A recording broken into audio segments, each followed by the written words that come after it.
insha Allah sai a saurara a yi shiru za a gabatar da jawabi. Sallu ala Muhammad wa ali Muhammad.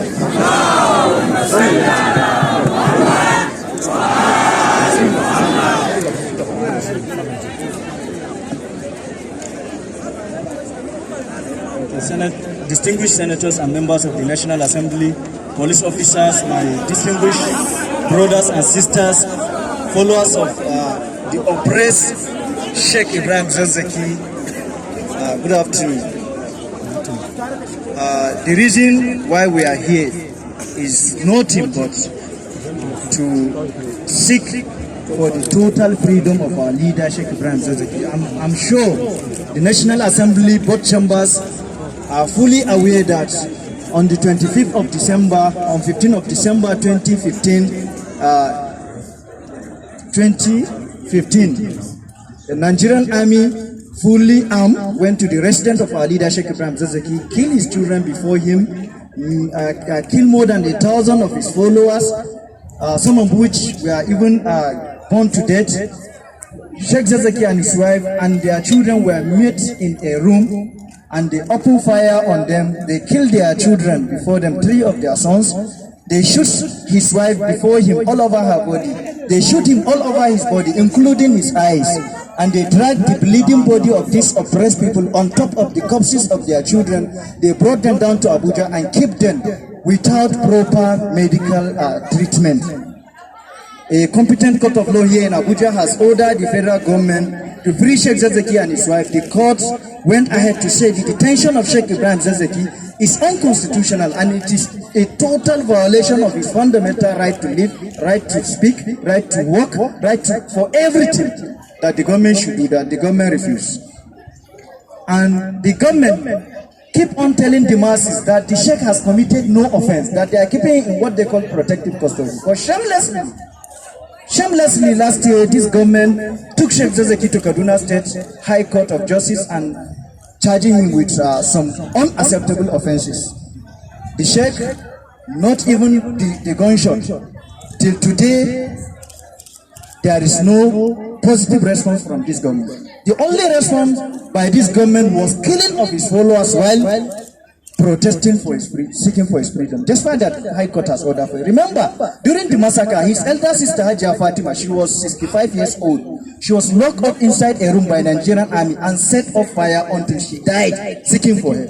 Everybody is aware of this. I believe the National Assembly is fully aware because we have submitted a lot of documents. There was a day that we were here, Honorable Adodogwa comes out to address us. He has this to say that your leader is my leader, your Sheik is my Sheik, your Malam is my Malam. I will never fold my hands and allow him to be oppressed.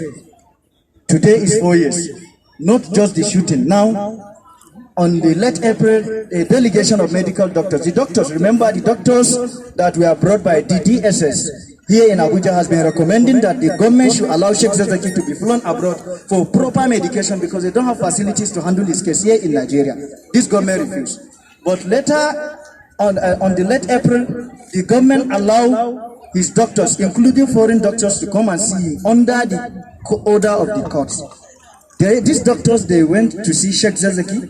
They carried out their investigation and their report and recommendation was out and it was duly submitted to National Assembly Board Chamber. It was submitted to the Federal Executive Council, to the National Human Rights Commission, the DSS. So many, all the appropriate authorities were being duly handed over this issue, but they are keeping mute for over 3 months now.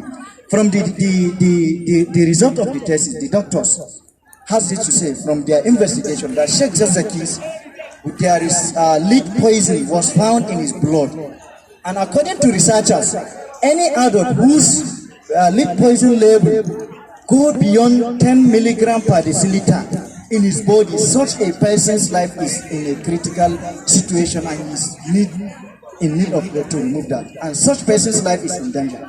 But for Sheik Zakky, according to the results, according to the doctors, that the blood lead poison in his blood was 201.78 milligram per deciliter. But these things are duly submitted to the presidency and others, but they are keeping mute. The only response by this presidency was telling the police officers to stop these protesters from protesting, seeking for the freedom of our leader. It has been happening these days. Late October 2018, there was this massacre at Kubo checking point. While we are carrying out our religious activities, the Guard Brigade comes out with even using 50 caliber machine gun. They attack us, they kill 46 people instantly at that point. I remember Guard Brigade, we are only answerable to Mr. President. Without wasting much of your time, we are fully aware, we are citizens of Nigeria, we know we know everything about this country. The National Assembly is one of the 3 arm zones, the 3 arms of government, and it has every right to challenge any other arms of government that is violating the law of this land. So the National Assembly has every right to call on the President of Nigeria to allow Sheik Zakky to go for medication. He's seriously sick. As it is now, his blood lead poison level is 201. Meanwhile, for a normal human being, anybody whose blood lead poison go beyond 10, such a person's life is in danger, except if the National Assembly will fold its hand and allow Sheik Zakky to die in detention. That is why we have been coming. We have submitted. There is no information that has not been duly submitted to the National Assembly. So that is why we are here, and we want to make it categorically to say that anybody that is involved in killing our brothers and sisters should know that a day shall come that the law of this land must work on such a person. A lot of them has failed their election. They are back now to the community. Remember, you can't kill my father, kill my mother, put them in a mass grave without even allowing me to see their corpse, and come back to the community where I stay and expect to live in a peace with me. Should I fold my hands and allow you seeing you? It's better for the appropriate authorities to act. Let the National Assembly call on this president to allow Sheik Zakky to go urgently. If even from now to tomorrow morning, wasting in any hour, Sheik Zakky may lose his life, and it will not provide good atmosphere to Nigerians, to anybody that is involved in this. Please and please, they should do the right thing. And I want to even make this thing clear, that they should let them know, let the presidency know that we will never stop calling for justice until justice is done. No amount of killing, no amount of intimidation will stop us from protesting in Abuja. The only thing that will stop this protest is to allow Sheik Zakky go. Free him. He has committed no offense to anybody. Thank you very much.